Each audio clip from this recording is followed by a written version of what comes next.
there are a few things that have come in to try and not make the scrum a penalty fest. But still, when it gets to World Cup knockouts, World Cup final 4 years ago, we saw in the New Zealand Ireland game some big scrum calls going against Ireland and Andrew Porter. And then last night, the scrum is a massive factor because it's a way of getting penalties. Now, I can definitely see both sides. I can see the argument from that, but I can also see the argument that if you've got a powerful front row, what an asset that is. As we've touched upon, it's a whole team effort. You need to be so technically proficient. You need to be so strong. You need to be so courageous, so accurate. So it's a huge exhibition of skill as well.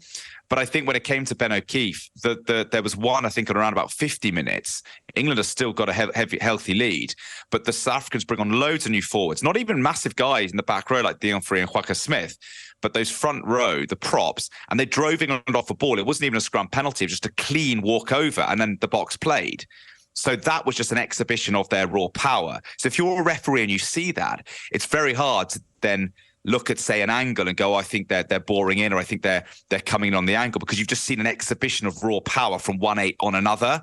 And that wasn't a penalty that was given. It was just a walk off the ball and a hook against the head, or a push against the head. So, yeah, there would be an argument. I'm sure people would have found stills of angles and gone, oh, this is illegal, that's illegal. But if you're Ben O'Keefe, you're also going, I've kind of got to reward the dominant scrum as well. Yeah. So yeah, two different ways to referee. You can be really sort of super technical and tight on binding and arms and angles, or you can just say this pack is more powerful than this pack, and they deserve the rub of the green because of that. But yeah, the margins are, as we've spoken about the last week or so with Ireland and France and everyone, just almost too fine, minuscule fine.